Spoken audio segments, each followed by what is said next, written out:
Suits have got the better of him. Please welcome Murray Hambro, ladies and gentlemen. I think it's on, hopefully, and it won't make all that squealing noise. But Murray, I mean, first of all, fantastic to have you with us here at Silverstone. Thanks for coming on this beautiful, sunny BSB Sunday. But you're not here just to make up the numbers. You're really serious about your racing. Yeah, I am indeed. It's our first year, or should I say my first year, so you know, we're not getting podiums at the moment, but we're certainly trying to get into the thick of it all with all the other guys and try and compete with the rest. Okay, let's talk about practical problems. I mean, amputee both legs, so physically stay on the bike. I know I helped to run the track days here at Silverstone, and we've been trying to encourage riders who've had issues to come along and get involved, and sometimes it's actually involved us catching the riders as they come back into the pit lane. Is balance an issue? Because I know how physical it is riding these bikes. People don't realise, but you're crawling all over the thing. Yeah, definitely, especially through the faster sweeping corners, trying to do a quick transition from left to right. I'm not the quickest, so a lot of the time I just sort of lift myself out of the seat and push on the bars and let the bike work for me, so to speak. But with regards to balance, we've got a stud going up through the foot peg that keeps my right foot roughly where it needs to be, and then my left foot, a lot of people will notice is that my toes are sticking right out on the bike, but because I have to support the bike on the grid, it basically means that I can't have a stud going through the foot peg because I have to physically lift my foot onto the peg. So left hand corners, my toes drag, and luckily for us we've got RST as a sponsor. So so you're tearing up our track with titanium sparks. Well, but that could be an unfair advantage as well, I suppose, couldn't it? I mean, theoretically, you put something offensive on the end and give the other riders a bit of a push off. Well, yeah, you know, it's a thought, but you know, you've got to take every advantage. I know. Yeah, well, that's it. When I'm fighting for podiums, then that is certainly an option. Okay, and tell us about the controls of the bike. For those like myself, I mean, I'm a car racer for 17 years, but actually I prefer bikes. I've been riding bikes my life. What have you done to the controls? You've got everything on the handlebars, right? Basically, yeah, we've taken everything away from the feet. So the rear brake is just a thumb lever brake, which a lot of racers use anyway, so that's nothing new. But I guess the trick bit of kit is the Clicktronic gear change system. It's basically an electronic actuator that just lifts and throws the transmission into gears. So then that's all done on the back. Does that do a rev cut at the same time? Does it cut the ignition momentarily? No, it's literally just that. It's linked to the transmission and that's it. Because it's the Triumph Daytona 675R, it comes with a quick shifter anyway. Right. So you don't need to clutch on the way up. But other than that, you know, it hasn't got an auto blip or anything like that. We've kept the bike as standard as we can, so then all the other riders and competitors, they can't say that I'm at an advantage when, you know, clearly I'm not anyway, but we want to keep our bike the same as everyone else's and compete at the same as everyone else as well. Although I noticed you've gone for carbon fibre, Murray. I mean, it's quite lightweight down there, isn't it? Well, you know, where I've lost weight down there, I'm sort of making up for it up here, so it's all right. And what about the racing action? I mean, imagine, to be fair, when you get stuck in, presumably you forget all about it. It's just a scrap. You know, you're focused so much on the racing, aren't you, when you're in the thick of it? Yeah, basically. I mean, like I say, with my legs, it does sort of limit the freedom of movement on the bike. So a lot of the time, I'm sort of fighting with myself as fighting with the bike, and you know, fighting with everyone else. So I've certainly got a few challenges. But you know, like you say, when you're out on the track, it's a whole different experience. It's a different level, different world, and you know, it's just an amazing feeling to be doing it, and it's something that I never would have thought possible for myself. So the fact that I'm doing it and I'm living it is just absolutely amazing. Well, I guess the focus is not dissimilar to in the job. I mean, you had to be pretty concentrated there, right? And so this is the same sort of thing. I mean, once you're focusing down on racing, everything else goes out of your mind. That's why we do it, isn't it?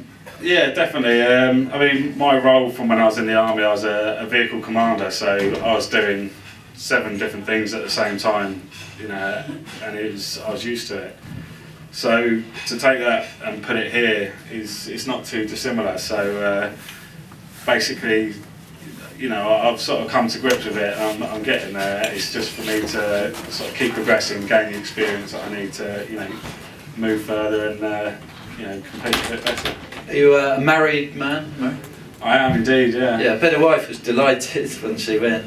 He said, well, dear, you know, I've been encouraged to take up a safer occupation stroke sport, so I'm going to become a superbike racer. She's happy because it keeps me from under her feet, so, you know, it's not too bad. But no, she supports me in everything that I do anyway, but it's more for me to focus on, and it's given me certain goals and achievements, so it's been really good in that respect, and so has my wife. What would the end game be, Murray? I mean, quite clearly it's a fantastic programme. We see British Superbikes here at Silverstone, World Superbikes, Moto. I mean, is it a situation that you want to just see what's possible? Yeah, I mean, all the time that I'm allowed to go on the grid, I'll be on that grid. So the end game for us is a little unclear at the moment. We're hoping to expand the team. We've potentially got another rider for next year for the Triple Challenge, and even a rider at club level. But the difference for him is that he's paralysed down one arm. All our riders are injured servicemen, and that's the whole sort of concept of the team. We've got the mechanic, he's an injured soldier as well, with 2 able-bodied counterparts. So that's where the team really gels and comes together, and it's, you know, it's brilliant for all of us. You know, we have a laugh all the time, and you know, we've got a couple of Navy guys that we like to take the mick out of all the time, so it's really good. But the word, whenever I read about you, the word inspiration comes up, and you talk that down. But the reality, of course, is situation like this, you can go one of 2 ways, can't you? You know, you're either going to be crushed by it, which I think a lot of us would be, or you're going to fight. Yeah, exactly. It's in my nature. I use humour to get by things, so you know, I'll take the mick out of myself all day long. It's like you say, you can go one of 2 ways. You can either go to the dark place, and you know, I'm sure everyone spends some time there, don't they? Exactly, yeah. Or you can sort of look forward, and that's what the racing has done for me. It's given me the chance to look forward, achieve my goals to get out on the starting line, and that's what's given me the drive to keep going. So the inspiration word, you know, I don't mind as much. I hate the word hero at the moment.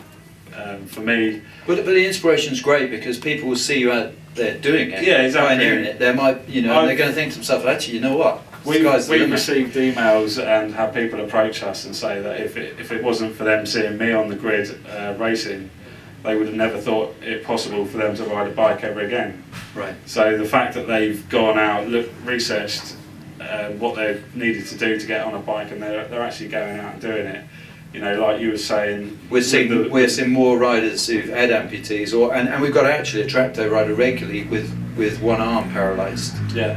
And it's hard for him, you know. I can see him how hard he's working. I mean, he's pumped up. He's built the rest of his body up massively. Yeah, exactly. I mean, I struggle to hold onto the bike with 2 arms, so to do it with 1 arm, you know, you've got to take your hat off. So. Talking in terms of practical things, then, do they hurt when you're actually out there working the bike? Do you feel pain, or do you still feel? Can you have sort of phantom feeling where your leg is? Yeah, I mean, I still feel my feet. Just sitting down normally, if as long as I haven't got my leg bent too much and it's not cutting off the circulation, you know, it just feels normal. You know, for 30 years having my feet, my brain still hasn't forgotten that. So, you know, it's like when I need to go to the toilet, it feels like I've got cold feet. Right. So, you know, it's crazy little things, but out on the bike. It is relatively pain-free. At the moment, we're still trying to trial different things with the prosthetics to make it more comfortable on the bike. But at the moment, we're just making do with what we've got, and you know, just going out and doing it. But you walk so well. Presumably, sometimes riders get a shock, I would imagine, when you strip your leathers off, right? Because you're walking in a very sort of natural manner. Yeah, definitely. If you came on a track day, I think it would give me a shock. Yeah, well, definitely. I mean, I met Shane Byrne at the last round at Brands, and we was chatting away, and he thought, you know, I was a single baloney instead of a double, until I sort of pulled up one trouser leg and then passed him my other leg. And That's a good party piece. yeah, he didn't like that. He wasn't sure what to make of it, I don't think. So you know, again, that's just me using my humour. You know, see the look on his face when he's given a leg and everything else. It tickles me. It's a hell of a learning curve for any rider coming in at this level. There's no doubt about it. I mean, it's a big step up from basic club level racing to be at a BSB round. So it doesn't matter who it is. You know, would find that.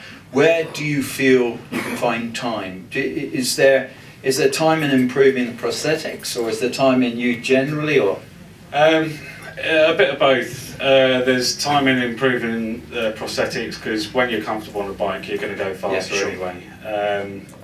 There's time in improving the adaptations on the bike, because you know it's good that there's not much available on the market for disabled riders, because obviously you don't want people to be disabled, if you know what I mean. But the downside to that is there's very limited things available on the market for us to use as a gear change. So we're sort of trying to find different things, trying to develop that. Like I said about with my left foot, foot placement on the pegs. So if we can get that sorted out, then hopefully there'll be a bit more time, because then I can get lean angles through corners. And but other than that, you know, it's just experience. Like I said, I've been racing a year. So to come in at this level is absolute madness. I mean, Chrissy Rouse, he's the front runner in the Triumph Triple Challenge. The guy is on fire. Trying to stick with him is unbelievable. He went from. But that's my point. You know, when we start as race drivers, we know any new race driver that we train at the school here, we tell them, forget about it for 2 years. You're not going to be quick for 2 years, no matter who you are. Yeah, exactly. You know, the fact that every time I go out, I'm constantly, you know, chipping away at the times. If it got to the point where the times just weren't going down, and you know, I'm still massively off everyone else, then you know, maybe it's just not for me, stick for track days. But the fact that I'm still plugging away, I'm still going, you know, the guys are in my sights, so I'm just going to keep pushing on. Or drivers for the MSARs if they want to get a licence. And I had Donald Day, who is a disabled driver, and he was having problems back in the day with some of the historic racers who were concerned about his ability to control his car. I'd imagine the great thing about bike racing, the nature of our sport with bikes, is it's such a great community, isn't it? I can't imagine you get anything but encouragement. Yeah, exactly. The paddock within the British Superbikes is absolutely astounding. The support from all the other riders, the other teams, everyone's there to help you. You know, guys come along to our awning, they'll have a chat with us, find out the story and what we're about, and you know, it's quite humbling how much support you actually get from all the people. And the last thing I should ask you is, as I would ask any rider at this meeting, take us and our guests on a lap of the GP circuit as you see it. You know, so I mean, the guys are watching from here, obviously, but which are the, I'm going to say big balls corners, because we're here at Silverstone, and that to me is always like the take a deep breath. I remember when I was presenting the MotoGP, I can remember Steve Parrish interview telling me that the data logger in Cal Crutchlow's suit, when he flew off at Maggots going into Beckett's, he hit the ground at 174 miles an hour. And I thought to myself, well, if I fall off my bike at 30, I want a week in bed. A nurse sponging me.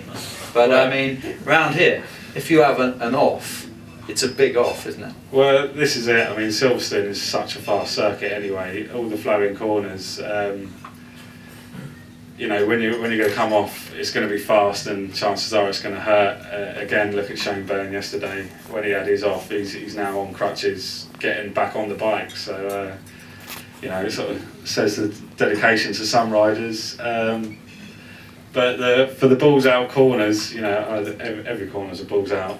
Otherwise, you're not trying hard enough, are you? So. Which is your particular favourite here at Silverstone? Would you say? Do you have one? Is there a section of the track where it really flows for you? Well, I like coming off the start-finish straight and that combination of corners, because they're all fast flowing, but yet they can still catch you out. I think one thing I've found from Silverstone, because I've not actually done very much time here, is that some of the runoffs for the Formula 1 cars, you can get sort of drawn into going off down them. So I'm looking off the puff of smoke on the left, so I know to go right. So but no, other than that, I'm certainly enjoying the circuit. It's a good circuit. I didn't realise how long it was. It's hard work trying to get 5.9 kilometres. Take plenty of fuel. Long way around there, isn't it? And actually, quite a physical challenge for any rider, isn't it? I mean, a lot of the riders I interviewed talked about their arms getting pumped up, and they've come in barely able to speak. They're working so hard on the bikes a lot of the time. Yeah, definitely. I've got off the bike and nearly collapsed on the side next to it, but it's brilliant. The adrenaline you get just from crossing the finish line at the end of it there's no other feeling like it, to be honest. Well, you do one final thing for us. When you cross the finishing line, give our guests a wave out here in the grandstand. Will do. Ladies and gentlemen, Murray Hambro! Making sure what we've done is, it's safe. There's no objects on the bike that can impale a person or anything like that, which there isn't. But obviously everything has to be approved through scrutineering. Expensive? Yes. Yeah. Now, aside from the normal. For the adaptions alone on the bike, I think you're looking at about £1,500. So that's just for the adaptions. If I take a spill down the track, it's not something that's easily repaired. If it's broken, it's off. So you've got to replace it every time. So that's where the manager's checkbook comes out. So He looks wealthy. yeah, I don't know about that. I don't know, he looks nervous to me. You're standing next to the gents though, I noticed. No, that's the So office. Makes no, that's the officers. Okay. What about the cost of the prosthetics? For the prosthetics, each leg's about £6,000. The carbon fibre's 3,000, and then the actual the foot itself, I can't even take it off now, but yeah, the foot itself is about 3,500. But these are, I suppose, these are the high end of the prosthetics. Whereas under the NHS, you'll struggle to get anything anywhere near as good as these prosthetics. I've got 4 different sets of legs as well. So. For each done. Yeah, so a few spares just for when I need it. Good luck to you. Cheers. Ladies and gentlemen, one more time, Murray Hambro. Thank you very much.